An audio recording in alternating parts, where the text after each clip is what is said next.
지금 우리가 살고 있는 이 시간, 이 시대는 아마도 2000년대 들어서 가장 혼란한 시기 중에 하나인 것 같습니다. 예전에 이제 1999년 때 일이 기억이 나는데요. 그때 이제 2000년을 앞에 두고 세상에 종말이 올지도 모른다라고 하는 이러한 혼란이 크게 한 차례 있었던 기억이 있습니다. 어, 이제 1999년에서 2000년이 되면 천년 단위의 이 앞자리가 바뀌게 되기 때문에 모든 컴퓨터가 연도 인식을 잘못하게 되고 그래서 이러한 저런 오류가 생길 것이다. 하늘을 나는 비행기도 떨어지고 또 공장은 다 중단이 되는 것과 같이 이렇게 컴퓨터와 관련된 모든 시스템에 문제가 생겨서 세계적으로 큰 사고가 생기고 그래서 아마 대혼란이 생길 것이다. 그래서 인류는 결국 종말을 맞게 될 것이다라는 그런 염려 아닌 염려가 있었던 기억이 있습니다. 그런데 이제 그 이후에 다시금 혼란의 시기가 찾아온 것이지요. 지금이 바로 그러한 때입니다. 2년 전에 시작된 팬데믹은 지금까지 계속되고 있습니다. 우리들이 너무나 당연하게 여겼던 일들이 이제는 더 이상 당연한 것이 아닌 그런 시기입니다. 그래서 학자들은 지금 이 시기를 가리켜서 불확실성의 시기다 이렇게 말을 하고 있지요. 언제 이 팬데믹이 끝날지도 알 수가 없고 또 만일 이것이 끝난다고 해도 예전과 같이 그러한 일상으로 돌아갈 수 있을까? 그렇기 때문에 미래를 우리가 예측할 수 없다. 그런 의미에서 불확실한 시대라 그렇게 부르고 있는 것입니다. 사람들은 이제 온라인으로 집에서 일을 하는 것이 자연스러운 그런 시대가 되었습니다. 온라인으로 강의를 듣고 학교 수업을 듣고 또 온라인으로 친구를 만나고 지금 예배도 온라인으로 드리고 있는 것이죠. 그리고 이제는 어딜 가나 마스크를 써야 합니다. 예전에는 가끔 하던 것들을 이제는 그것들이 메인이 되었다 하는 것이죠. 그런데 이제 무엇보다도 심각한 것은 많은 사람들이 이 눈에 보이지 않는 이 작은 바이러스 때문에 죽는다는 사실입니다. 우리 주변에 있던 사람들이 어느 날 갑자기 병원에 입원을 하고 또 예상치 않게 세상을 떠나고 있습니다. 그 숫자가 어마어마해서 병원들이 채 그 환자들을 다 감당할 수 없을 만큼 많은 사람들이 병원에 입원을 하고 있고 또 적절한 치료약도 없기 때문에 그 바이러스 때문에 죽게 되었습니다. 짧은 시간 안에 이렇게 많은 사람들이 죽게 되니까 장례를 치르는 것조차 제 날짜에 할 수 없는 그런 지경에까지 이르게 된 것이지요. 이제까지 우리들이 경험해 보지 못한 것들을 그런 광경들을 지난 2년 동안 경험하면서 그렇게 지내고 있는 것입니다. 그런데 이제 거기에 더해서 지금은 전쟁의 소문도 들리고 있습니다. 많은 사람들이 전쟁으로 인해 집을 잃었고 자기의 고향 땅을 떠나야 했습니다. 피난길에 오르고 또 포탄에 맞아 총탄에 맞아 죽고 있는 것이지요. 그 전쟁이 저 멀리 유럽에서 일어나 우리들에게는 조금 멀게 느껴지겠지만 들리는 소문에 의하면 핵폭탄이니 아니면 생화학 무기니 이런 많은 사람들을 죽일 수 있는 그런 무시무시한 무기들을 사용할 수도 있다는 말을 듣게 되면 그것이 꼭 멀게만 느껴지지는 않는 그러한 상황입니다. 그런데 이제 경제학자들은 이 팬데믹과 전쟁의 영향 때문에 그것이 경제에도 나쁜 영향을 미칠 것이다. 이렇게 예측을 하고 있습니다. 그래서 식량 문제에 식량 공급에 문제가 생기고 또 물가가 폭등하는 이러한 문제들이 생길 것이다. 예측을 하고 있는 것이죠. 우리가 역사적으로도 보면 이러한 전염병이나 전쟁 또는 식량 문제와 같은 일들이 한 가지만 크게 일어나도 많은 사람들이 어려움에 빠졌던 그러한 역사를 볼 수 있는데 지금 이것이 한 가지가 아니라 두 가지, 세 가지가 동시에 발생을 하고 있는 시기이다 보니까 많은 사람들이 이렇게 불안해하고 그런 시기인 것 같습니다. 우리 믿는 사람들이 지금은 더 많이 기도해야 할 때인 줄로 믿습니다. 사랑하는 성도 여러분, 세상 사람들은 이렇게 많은 재난이 생기고 또 이렇게 사회가 어수선하게 되고 미래를 예측할 수 없게 되면 대번에 이제 지구의 종말이라는 말을 떠올리게 되는 것이죠. 이렇게 있다가는 모두 다 죽을 수도 있다. 그런 불안감 때문에 이러한 지구의 종말 이런 것들을 떠올릴 것입니다. 이렇게 세상 사람들이 생각하는 세상의 종말은 없어져 버린다는 거죠. 모두 파괴되고 그래서 모두 다 멸망하게 된다라는 것입니다. 그런데 성경에서 말씀하는 이 세상의 종말은 지금 세상 사람들이 이렇게 바라보는 것과는 완전히 다른 시각에서 말씀을 하고 있습니다. 오늘 본문 시편 9편을 보시면 하나님의 심판에 대한 말씀을 하고 있습니다. 전체적으로 보면 심판이라는 말씀을 5번이나 말씀하고 있는데요. 그 외에도 판결이라든가 변호, 신문 이런 것과 같이 법정에서 사용되는 용어들을 볼 수 있죠. 또 그것과 더불어서 망하다, 멸하다, 멸망이나 수월과 같은 단어를 볼 수 있습니다. 여기서 말하는 수월은 지옥이나 아니면 직접적으로는 땅 아래에 있는 무덤 이런 것들을 의미하는데 그러한 단어들을 볼 수 있다는 것이죠. 그러니까 지금 성경이 말씀하는 세상의 종말이라는 것은 바로 하나님의 심판과 바로 연결이 된다라는 것이죠. 하나님의 재판정이 있는데 하나님께서 그 재판정에서 보좌에 앉으셔서 하나님의 심판이 있을 것이고 그리고 이제 그 후에는 어떤 다른 세상이 기다리고 있다라는 것을 성경은 지금 말씀하고 있는 것입니다. 오늘 본문 7절로 8절에 보시면 여호와께서 영원히 앉으시며 심판을 위하여 보좌를 준비하셨도다.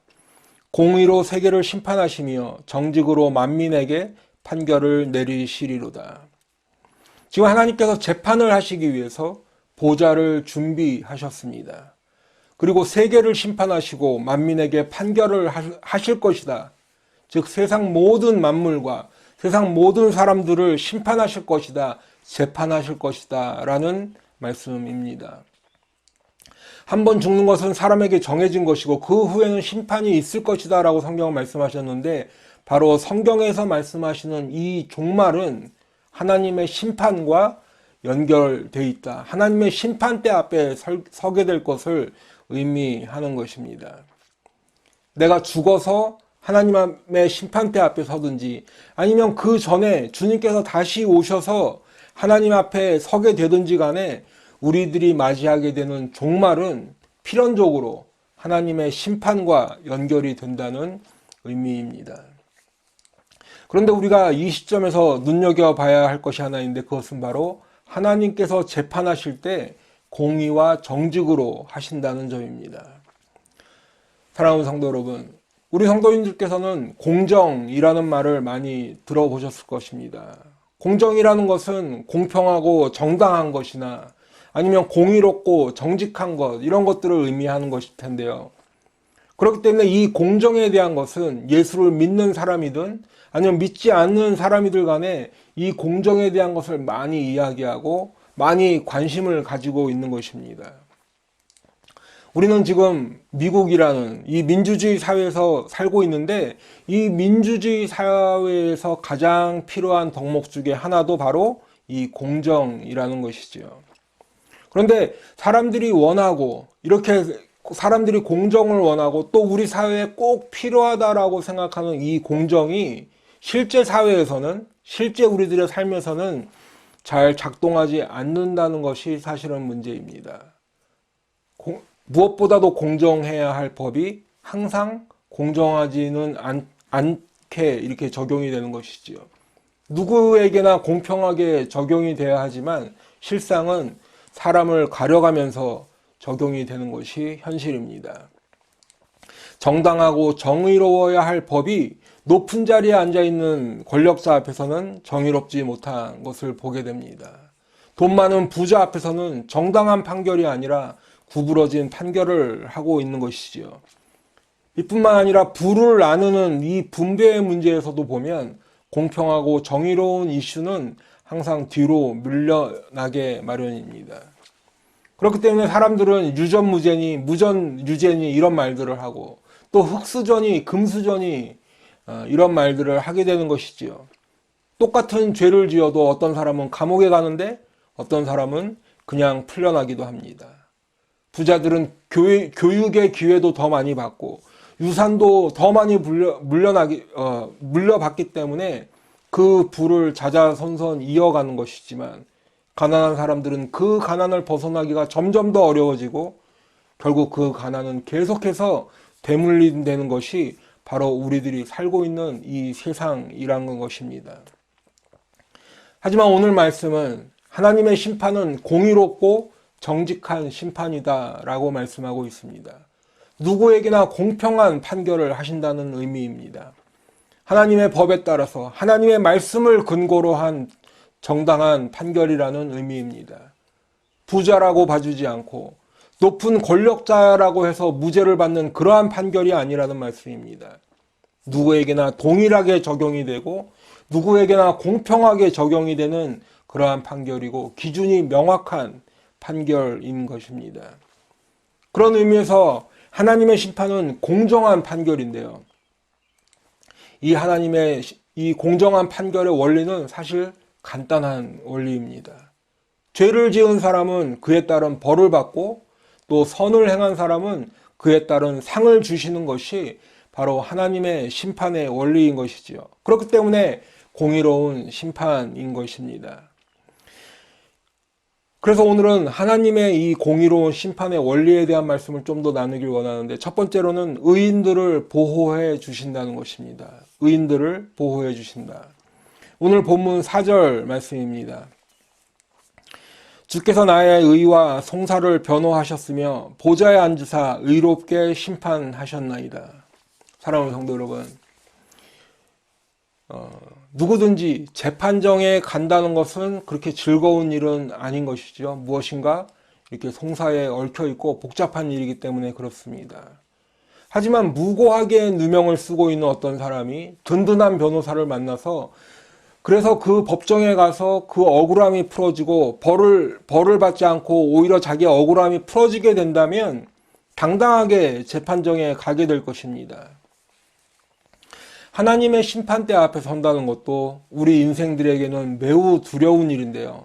하지만 지금 말씀처럼 주님께서 나의 의와 송사를 변호해 주신다면 우리들이 담대한 마음으로 하나님의 심판대, 하나님의 법정에 들어갈 수 있는 것이지요. 주님께서 나를 변호해 주시고 의로운 심판을 해 주실 것이기 때문입니다. 그래서 이어지는 오늘 9절로 10절 말씀에도 보시면 여호와는 압제를 당하는 자의 요새이시요 환난 때의 요새이시로다. 여호와여 주의 이름을 아는 자는 주를 의지하오리니 이는 주를 찾는 자들을 버리지 아니하심이니이다.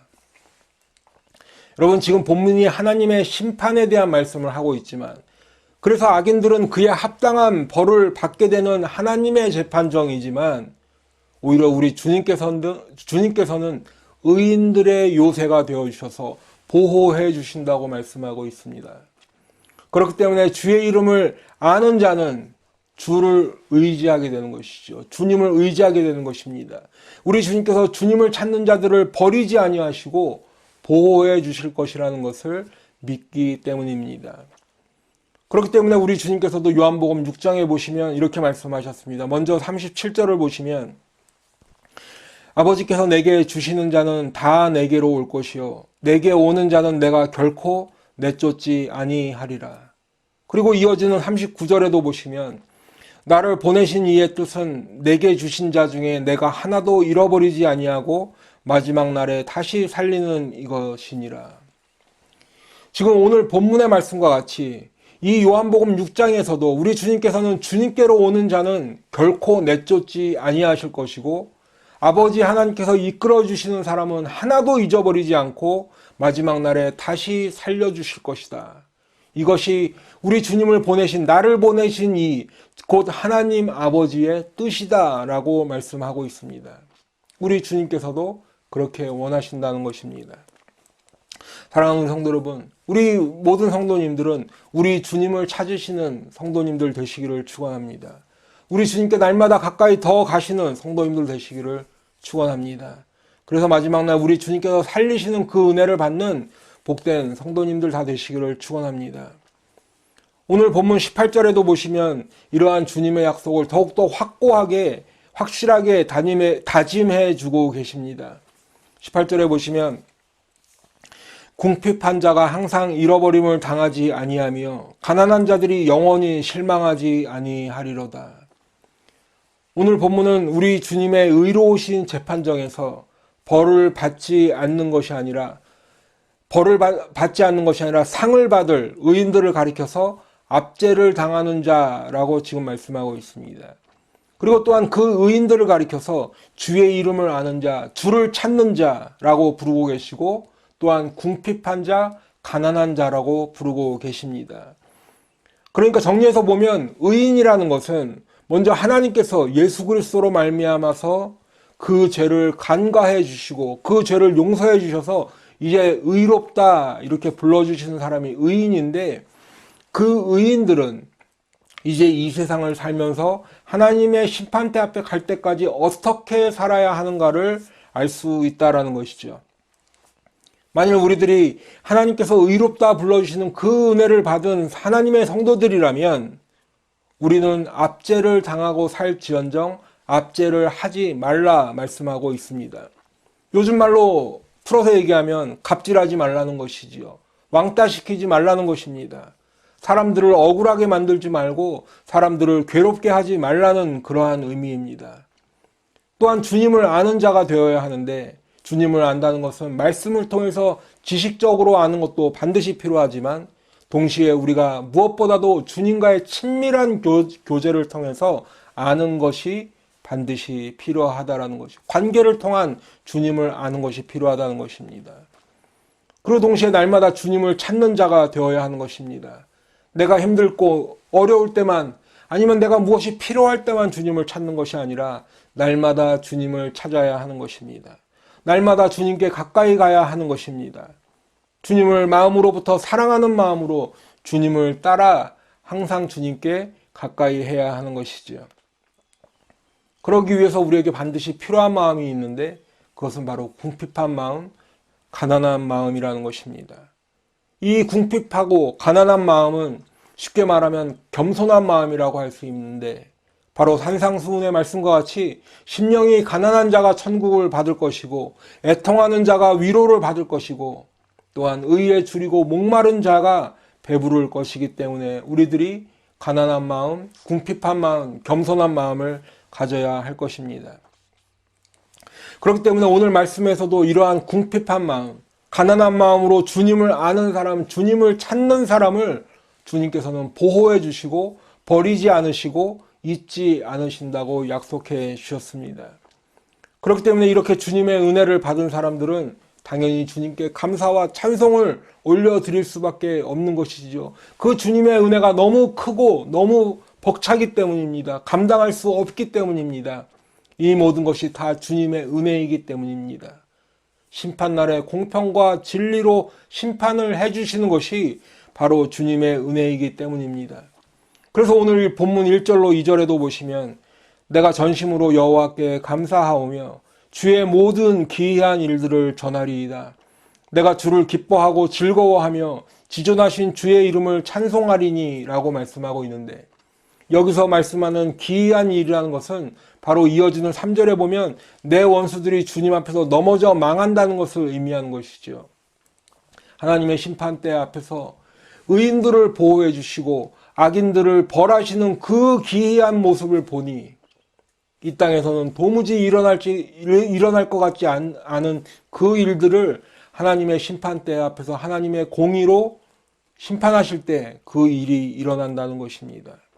악인들이 그에 합당한 벌을 받는다는 의미이죠. 그래서 이 하나님의 공의로우신 심판의 원리를 두 번째로 보면 바로 악인들에게 벌을 주시는 것입니다. 조금 전에 의인들은 하나님의 재판정에 당당하게 들어갈 수 있다 이런 말씀을 드렸는데, 그런데 반면에 주님의 재판정에 가는 것이 괴로운 사람들이 있는데 그들은 바로 악인들입니다. 오늘 본문에서는 이 악인들을 가리켜서 내 원수 또는 이방 나라 아니면 피 흘리게 한 자라고 이렇게 부르고 있는데, 이 사람들을 내 원수라는 것은 바로 하나님의 백성의 반대편에 서 있는, 하나님의 반대편에 서 있기 때문에 원수라고 부르는 것이고, 이방 나라라는 의미는 바로 하나님을 떠나 이방신들을 섬기는 사람을 의미하는 것이죠. 그렇기 때문에 17절에도 보시면 하나님을 잊어버린 모든 이방 나라라고 부르고 있습니다. 그래서 이 내 원수나 이방 나라나 피 흘림을 하게 한 이러한 모든 사람들을 하나로 묶어서 악인이라고 부르고 있는 것입니다. 사랑하는 성도 여러분, 하나님의 심판은 공의로운 심판이라고 말씀을 드렸는데, 의인들은 상을 받고 악인들은 벌을 받기 때문입니다. 오늘 말씀에서도 이 하나님의 법정의 원리들을 명확하게 말씀하고 있는데요. 먼저 5절로 6절을 보시면, 이방 나라들을 책망하시고 악인을 멸하시며 그들의 이름을 영원히 지우셨나이다. 원수가 끊어져 영원히 멸망하였사오니 주께서 무너뜨린 성읍들을 기억할 수 없나이다. 여러분, 하나님께서 지금 이방 나라들을 책망하시고 악인들을 멸하신다고 말씀하고 있습니다. 여러분, 하나님의 심판이 두려운 이유는 바로 이 하나님의 판결, 하나님의 심판대 앞에서 받는 이 판결은 영원한 판결이 되기 때문입니다. 그렇기 때문에 지금 본문도 그 이름을 영원히 지우신다고 말씀하고 있고, 영원히 멸망을 당할 것을 말씀하고 있는데, 아예 기억조차 할 수 없을 만큼 그러한 영원한 멸망이 되기 때문에 하나님의 심판이 두려운 것입니다. 그런데 성경에서 말씀하는 이 멸망이라는 것은 쉽게 얘기하면 지옥에 가는 것이라는 것을 말씀을 드렸었죠. 그래서 요한복음 3장 16절에도 보시면 멸망하지 않고 영생을 얻게 하신다고 말씀하는 것이 바로 우리 인생들이 그냥 자연인으로 살다가 예수를 믿지 않으면 지옥에 갈 수밖에 없다. 그러니 독생자 예수를 믿어서 멸망하지 말라는 말씀입니다. 지옥에 가지 말라는 말씀입니다. 그리고 영생을 얻으라는 그러한 말씀인 것이죠. 그렇기 때문에 오늘 본문 17절에도 보시면 악인들이 수월로 돌아가며 하나님을 잊어버린 모든 이방 나라들이 그리하리로다. 바로 악인들이 수월, 즉 지옥에 간다고 말씀하는 것이고, 모든 이방 나라들이 그리하리로다. 그 모든 이방 나라들도 지옥, 수월에 간다는 말씀인 것입니다. 그리고 사람이 이렇게 지옥에 간다는 것은 영원한 멸망을 당하게 되고, 지옥에 가는 것은 바로 우리들의 죄 때문에, 우리들이 죄인이기 때문에 지옥에 가고 수월에 가고 멸망하게 된다는 것을 꼭 기억하시기 바랍니다.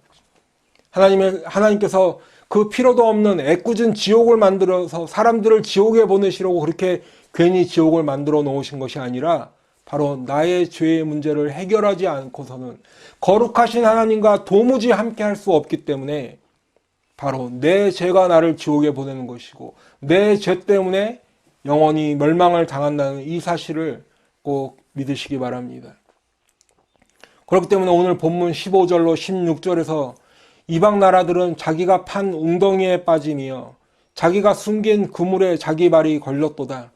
여호와께서 자기를 알게 하사 심판을 행하셨으며 악인은 자기가 손으로 행한 일에 스스로 얽혔도다. 여러분, 지금 이 말씀 가운데 여호와께서 자기를 알게 하사 심판을 행하셨다라는 것은 하나님께서는 공정한 심판으로 그 모습을 드러내셨다. 자기를 나타내셨다라는 의미입니다. 그럼에도 불구하고 악인들은 자기가 판 웅덩이에 빠지고 자기가 놓은 덫에 발이 걸리고 자기 꾀에 스스로 빠지게 된다는 말씀입니다.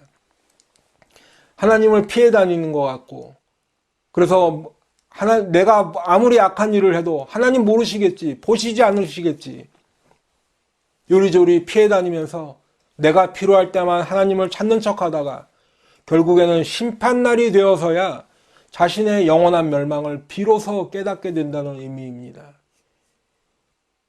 하지만 이 땅을 살아갈 때는 그것이 자기 자신의 삶의 지혜라고 생각했겠지요.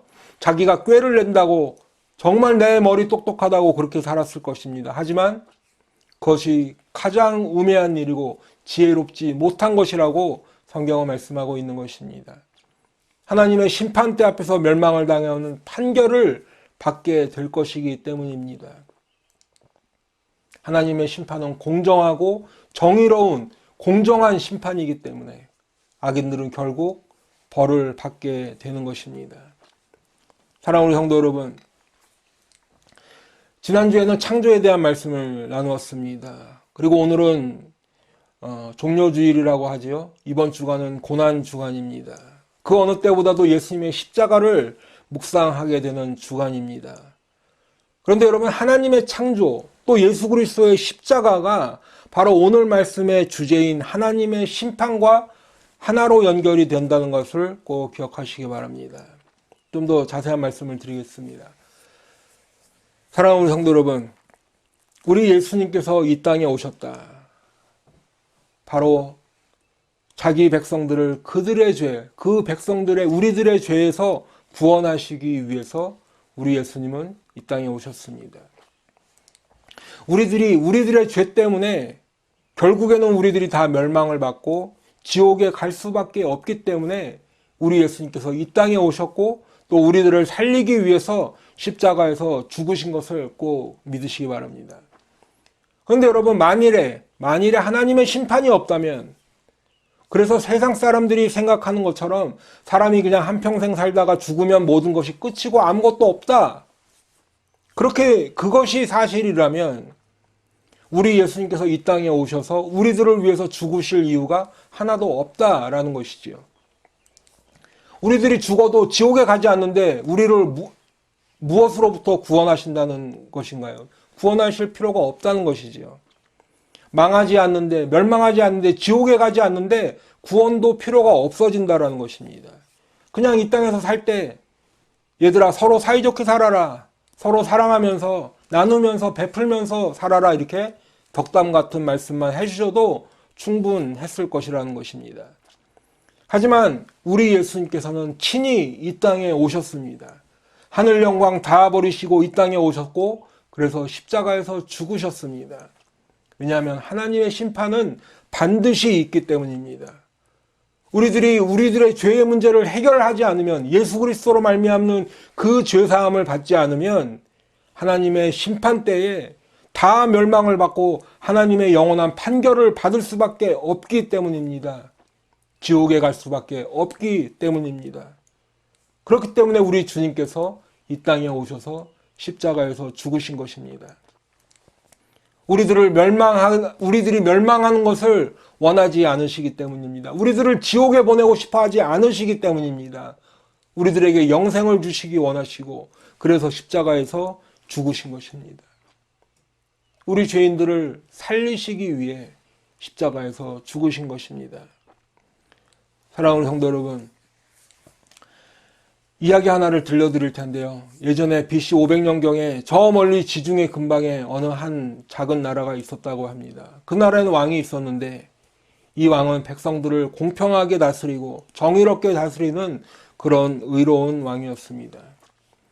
백성들을 사랑하는 왕이었고 또한 효심도 뛰어나서 그 왕의 어머니도 극진히 사랑하는 그런 효자 왕이었습니다. 그래서 그 나라에 사는 이 백성들은 이 왕을 자랑스럽게 생각하고 또 이 백성들도 이 왕을 사랑하며 그렇게 평화롭게 사는 그런 나라였습니다. 그런데 어느 날 이 왕의 어머니가 어떤 죄를 지었습니다. 그런데 그 죄를 지으면 누구든지 그 왕의 궁전 앞에 있는 큰 광장으로 끌려 나와서 기둥에 묶어놓고 죽을 때까지 때리는 처벌을 받는 아주 무시무시한 그런 죄가 있었습니다. 그런데 그 왕의 어머니가 이 죄를 범한 것이지요. 그리고 이 소문은 금세 백성들 사이에 파다하게 퍼지게 되었습니다. 그리고 이내 이 백성들은 둘로 나뉘게 되었는데, 한쪽은 우리 왕은 공평하고 정의로운 왕이기 때문에 아무리 그것이 왕의 어머니라고 해도 그냥 봐주지 않고 그에 합당한 벌을 내릴 것이다, 이렇게 주장을 하였지만, 한쪽에 다른 편에 있는 백성들은 아무리 그래도 우리 왕은 어머니를 극진히 사랑하는 효자왕인데 어머니에게 그러한 판결을 내릴 리 없다, 이렇게 주장하는 것으로 첨예하게 나뉘게 되었습니다. 백성들은 이렇게 대립하였고 드디어 이제 그 죄에 대한 판결을 하는 날이 되었습니다. 왕이 그 광장 앞에서 어머니를 신문하였더니 그 죄가 드러나게 되었습니다. 그리고 이제 왕이 그 신문을 마친 후에 판결을 내립니다. 저 죄인을 광장 기둥에 묶어라. 우리 왕은 공평하고 정의로운 왕이다 라고 주장하였던 백성들은 환호성을 저질렀습니다. 그렇지, 우리 왕은 공평한 왕이야, 정의로운 왕이야. 그렇기 때문에 왕의 어머니라도 그렇게 봐주지 않고 넘어가지 않고 공정한 판결을 내렸다, 칭송하면서 환호하였습니다. 그리고 이제 왕의 어머니는 그 판결에 따라서 그 광장의 기둥에 묶였습니다. 그 모습을 끝까지 지켜보던 왕이 이제 그 어머니가 묶인 것을 보고 왕복을 벗었습니다. 그리고는 이제 자기의 자리에서 일어나서 그 계단을 내려오더니 그 기둥에 묶여있는 어머니를 감싸 안았습니다. 그리고는 이제 큰 소리로 외칩니다. 이 죄인을 치라. 그리고 결국에는 그 죽을 때까지 때리는 매의 판결은 왕이 다 맡게 되었습니다. 이 왕은 공평하고 정의로운 판결을 할 수밖에 없었지만 동시에 사랑하는 어머니를 죽게 할 수도 없었습니다. 결국에는 그 죄에 대한 그 벌을 그 왕이 대신 받은 것입니다. 사랑하는 성도 여러분, 우리 주님도 마찬가지로 우리를 위해 십자가에서 죽으신 것입니다. 우리들을 우리의 죄에서 구원하시기 위해 이 땅에 오셨고, 우리들을 지옥에 보내지 않기 위해, 우리들을 살리시기 위해, 영생을 주시기 위해 십자가에서 죽으신 것입니다. 우리가 받아야 할 죄의 값을 대신 치르시고, 우리가 받아야 할 죄의 저주를 대신 받으신 것입니다. 이것이 하나님의 은혜이고 예수님의 사랑이고 이것이 복음인 것입니다. 하지만 악인들은 그 주님을 거부합니다. 하나님을 믿지 않고 예수 그리스도의 복음에 복종하지 않기 때문에 이제 그 악인들에게는 영원한 형벌, 지옥에 가게 되는 형벌을 받게 되는 것입니다. 의인이 상을 받는 것, 다시 말씀드리면 의인이 예수 그리스도로 말미암아 영생을 얻고 하나님의 나라에 들어가는 것과 동시에 악인들은 영원한 형벌을 받아 지옥에 가게 되는 것을 이제 데살로니가 후서 1장 6절로 9절에서는 이렇게 말씀하고 있습니다. 너희로 환난을 받게 하는 자들에게는 환난으로 갚으시고 환난을 받는 너희에게는 우리와 함께 안식으로 갚으시는 것이 하나님의 공의이시니 주 예수께서 자기의 능력의 천사들과 함께 하늘로부터 불꽃 가운데에 나타나실 때에 하나님을 모르는 자들과 우리 주 예수의 복음에 복종하지 않는 자들에게 형벌을 내리시리니 이런 자들은 주의 얼굴과 그의 힘의 영광을 떠나 영원한 멸망의 형벌을 받으리로다. 사랑하는 성도 여러분, 하나님의 심판과 하나님의 구원은 동시에 일어나는 사건인 것을 꼭 믿으시기 바랍니다.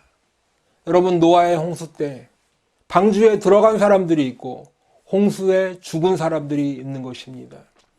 방주에 들어간 사람들에게는 하나님의 심판 날이지만 그날이 하나님의 구원의 날이 되었습니다. 하지만 홍수에 죽은 사람들은 말 그대로 심판의 날이 된 것입니다. 홍해를 건널 때에도 바다를 마른 땅 건넜던 사람들이 있지만 그 물에 빠져 죽은 사람들도 있는 것입니다. 예수님의 말씀을 듣고 돌이켜 회개함으로 예수님을 따르는 제자들이 된 사람들이 있는 반면에 똑같은 예수님의 말씀을 듣고도 그 예수님을 십자가에 못 박아 죽인 사람들도 있다라는 것입니다. 사랑하는 성도 여러분, 하나님의 심판 때에도 마찬가지인 것입니다. 세상 사람들은 종말이 가까이 왔다고 두려워하지만 사실은 진짜 두려워해야 하는 것은 세상의 종말이 아니라 바로 하나님의 심판이 반드시 있다는 것을 두려워해야 한다는 것입니다.